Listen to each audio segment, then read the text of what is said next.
top 6 na loan application na pwedeng-pwede nyong maasahan ngayong magpapasko. Pwede nyong mautangan kung kulang yung budget nyo, sobrang liit lang ng interest at take note, wala kayo ditong matatanggap na kahit na anong harassment. So dito is hindi siya 7 days, hindi 15 days, ito ay 30 days up to 12 months pwedeng bayaran. O diba, napakagaan lang na to at alam kong matutulungan kayo na to kung kulang pa kayo sa budget panghanda sa Pasko. Kaya kung interesado kayo, is panoorin nyo yung video na to hanggang dulo dahil ayan, talagang super recommended ko yung lahat ng to and gamit na gamit ko din. So ayun, simulan na natin.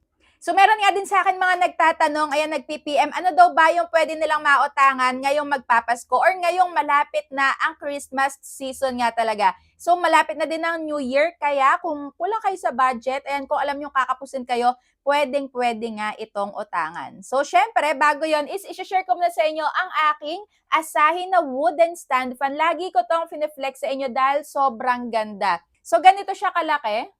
Ayan, ganyan siya kalaki and etong ilalim niya is wood talaga. So ito sobrang, ayan, metal siya na sobrang kapal. Ayan, o diba? Pero kayang-kaya yan ng muscle ko syempre. So ganyan siya and super nice. Ayan, super nice talaga. So ayun, super cutie. So andyan yung link sa may baba. Ayan, i-click nyo lang yan. Pwede nyo yung bilhin. Kung namamahalan kayo, pwede nyo yung i-installment. Ayan, gamitin nyo yung inyong Shopee Pay Later. Ayan, yung S-Pay Later nyo. O diba? So magkakaroon na kayo ng ganyan na napaka-aesthetic. So ayun, umpisahan na nga natin.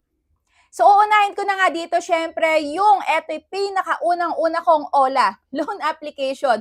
Hindi mawawala ang ating nag-iisang tala. Ayan, ang tala loan application, nakauna-unahan kong na-loanan. So, yan yung sinabi ng kuya ko. Na-loanan ko daw to. So, dahil dito nagsimula ang ating loan application review. So, dahil sa tala, thank you so much. So, kayo ang pundasyon ko talaga ng pangungutang ko online. So, kayo ang pundasyon. Maganda.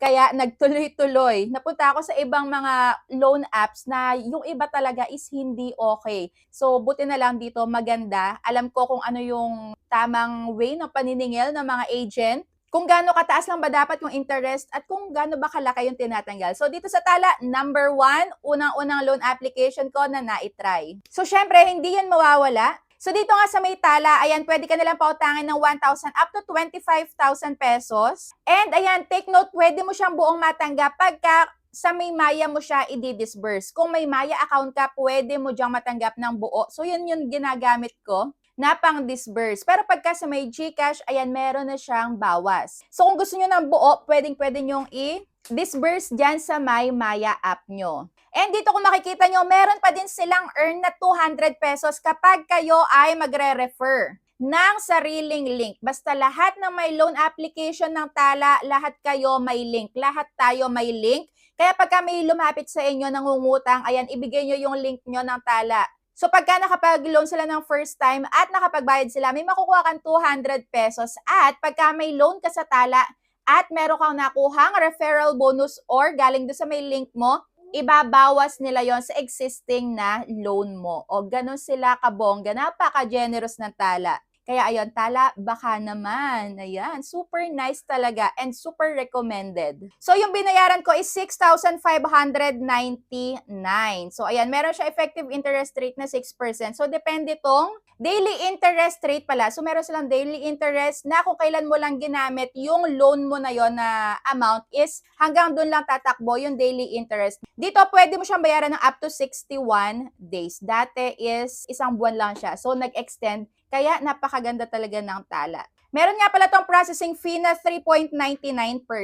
And syempre ako hanggang doon na ako sa may pinaka-maximum na loan amount na pinapautang nila sa akin. At kahit na ako ay ma-overdue, pinapautang pa din nila ako dahil ayan, sobrang tagal ko na din na nag-loan sa kanila. At pag na-overdue man ako, nasa 1 day, ayan, 2 days lang ako na overdue sa kanila. At kung ako sa inyo naman, huwag nyo akong gayahin. So ako kasi is makakalimutin. Tandaan nyo kung kailan kayo may loan sa kanila at kung kailan kayo may due date at alagaan nyo yung account nyo. So yun na nga yung ating number 1.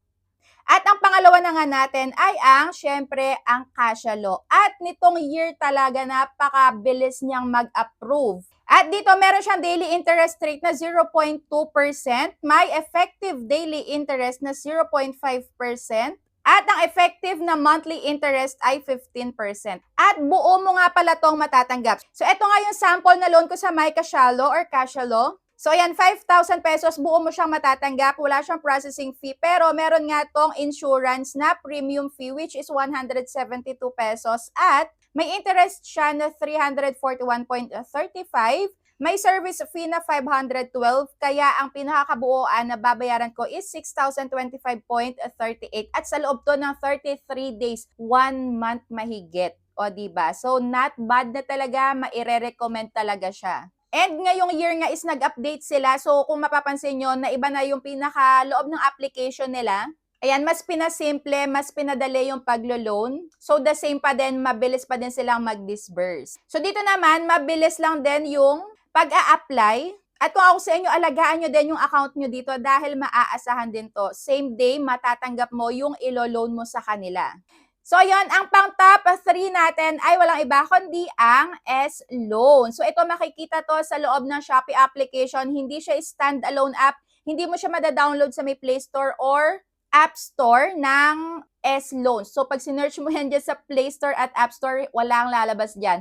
Nasa loob po yan ng Shopee application. And meron na nga ako dito currently na 60,000 pesos na maximum credit limit. So, ayan, sana tumaas pa. And gamit na gamit. So, ito nga yung sample na application ko sa kanila. Ayan, 3,000 pesos yung in-loan ko at revolving credit nga pala to ha. So, hanggat mayroon ka dyang credit, pwede mo siyang ulit-ulitin na i-loan. So, eto, yung 3,000 pesos, sa loob na 12 months mo yung babayaran. So, ako yan yung pinili ko. Meron siyang admin fee na 30 pesos. Hindi mo siya buong matatanggap, pero kurot lang naman yung matatanggal. O, di ba? 30 pesos. At ang total interest amount is 1,781.96.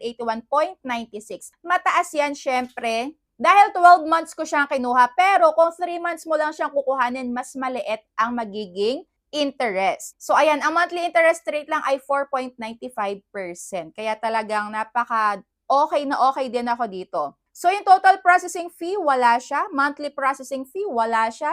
At makikita mo na nga dyan agad-agad yung pinaka-exactong due date mo. Kaya hindi ka na dyan malilito. And kung maglo-loan man kayo dito sa S-Loan, ayan, siguraduhin nyo din na mababayaran nyo on or before. Kasi pwede ka mag-advance payment dito. Pagka meron ka ng extra, bayaran mo na paunti-unti. At para na din sa kapakanan mo, kung makalimutan mo yung pagbabayad, ayan, o due date mo na, lumagpas na, i-click mo yung loan protection fee. Bago ka mag-apply ng loan dito, may lalabas na loan protection fee. I-click mo yan para ma-waive nga yung una mong penalty S-Loan. So, withdraw mo siya, pera yan, pera mo siya ma-withdraw. Papunta sa may Shopee Pay mo. Kaya kung ako sa inyo, i-activate nyo na yung S-Loan nyo kung meron na kayo dyan, kung hindi nyo ginagalaw dahil talagang maaasahan. O, diba? At ang pang-apat nga natin ay walang iba kundi ang G-Loan.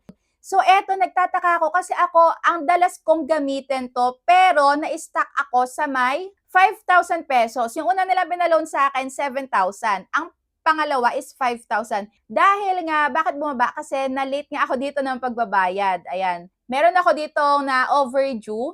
And hanggang ngayon, 5,000 pa din. At nagulat ako dun sa may asawa ko is nasa 70,000 na yung credit limit niya. So, bakit gano'n? Napansin ko dahil minsan lang siya nag-apply ng loan tapos hindi niya pinabayaan. Kaya lumaki na lumaki yung credit limit niya. O, diba? Nakakaloka. So, dito naman sa may G-Loan, ayan, pwede mo nga siyang bayaran ng 9 months, 12 months installment.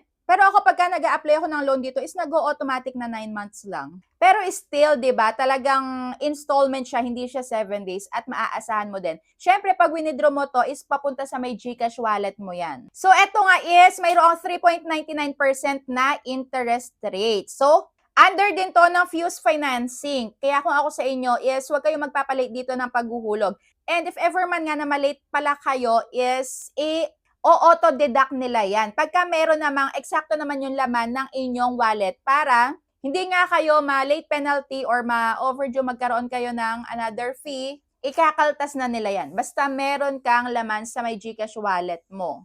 At pagka nga nag-advance ka naman dito ng pagbabayad dahil generous din sila, may makukuha ka pa ditong cashback. O, diba? So, ako nakakailang beses na ako nakakakuha ng 1,600 plus. Ayan, dahil nag-advance payment ako sa kanila. And dati pala yung cashback na yan, 1 week before bago mo siya matanggap or mag-reflect sa GCash wallet mo. Ngayon, same day na. So, oras na mag-advance ka ng pagbabayad sa kanila is, ayan, same day mo na din siya, same time mo na din siyang matatanggap. O, diba? Napakabongga talaga ni G-Loan. So, ayan, makikita yan sa GCash application, sa borrow section. Pwede ka mag-apply dyan ng G-Loan, G-Credit, G-Gives, saka yung buy load or borrow load yarn. At ang pang-last, second to the last natin, ayan, walang iba kundi ang Maya Easy Credit. Ayan, dito sa may Maya Easy Credit, first na ipinaloan nila sa akin is nasa 7,000 or 9,000. So, ganon. Malaki siya para sa akin dahil yung mga karaniwan na na-applyan ko dati, pinakamalaki na 2,000, 3,000, ayan 5,000. Pero ito ang laki agad. O di ba? So ito is revolving credit din, hangga't meron kang laman na credit limit is pwede mo siyang unti-untiin. Kahit 100 lang kailangan mo, kahit 50 lang, kahit 1,000, go lang. So ito nga yung sample na pagbabayad ko sa kanila. Ito yung history ko sa may pag-a-apply sa kanila. 2,000 pesos yung iniloan ko. Ang pinaka-service fee nila is 119.80. At yung documentary stamp tax ay 1.23 pesos. So, kung mapapansin nyo, wala sila ditong interest fee. So, meron lang sila service fee at documentary stamp tax. So, yung dalawa na yan, yung madadagdag dito sa iniloan mo sa kanila. O, diba? So, napakaliit kumpara sa iba. So, ito is good for 1 month mo lang siyang babayaran. And may grace period din to na nasa 15 days yata, ganun. Basta hindi mo siya babayaran ng as in eksaktong ika-30 days mo, hindi. So, meron ka pang palugit. Pero kung ako sa inyo, i-advance nyo na ng pagbabayad dahil pwede din tong i-advance ng pagbabayad. O, diba? So, ang last na nga natin, ayan, eto, ay walang iba kundi ang Maribank Credit. Ayan, dati, C-Bank yung pangalan niya. Kaya kung mapapansin nyo, nag-update kayo ng C-Bank, naging Maribank na.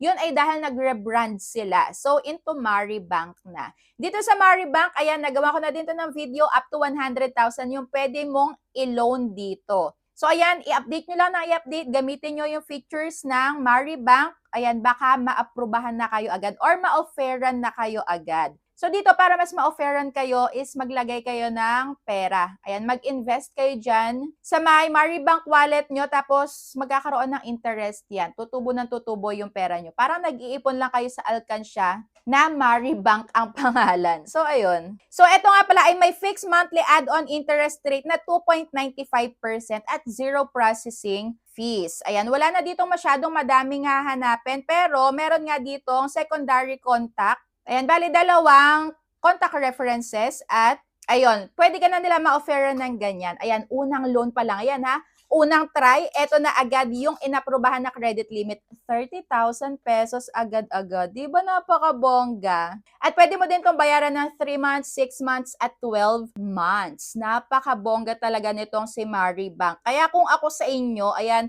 kung wala pa kayo Maribank, i-download nyo na at alagaan nyo lahat ng mga sinabi ko dito na pwedeng applyan dahil talagang maaasahan lahat ng to. Siyempre, kung ano lang yung kailangan yung amount, yun lang yung i-apply nyo. Kung alin man yung ma-approve sa inyo dito sa mga, isa sa mga nasabi ko is alagaan nyo lahat-lahat ng account nyo para, ayun, magamit nyo din sa oras na pangangailangan nyo. So, ayun lang. Thank you for watching. Kung wala pa kayo nung mga nabanggit ko dito is try nyo na dahil legit yan, super legit, maaasahan kayo, promise. So, ayun, meron na kayong pang Noche Buena. Kung kulangan man kayo sa budget, pwedeng-pwede kayo ditong tumakbo at manghingi ng tulong. Ayan, financially. Basta, be a responsible borrower. For your peace of mind, pag hindi kayang bayaran, huwag nang ituloy. Pero kung kaya naman, is go lang. So, ayun lang. Thank you for watching. And kung na-try nyo na lahat na to, is comment down below kung maire-recommend nyo din ba or hindi. Pero I'm sure walang magiging negative feedback dito dahil super mga nice tong mga loan apps na to. So, ayun lang. Thank you for watching and see you on my next vlog. Bye!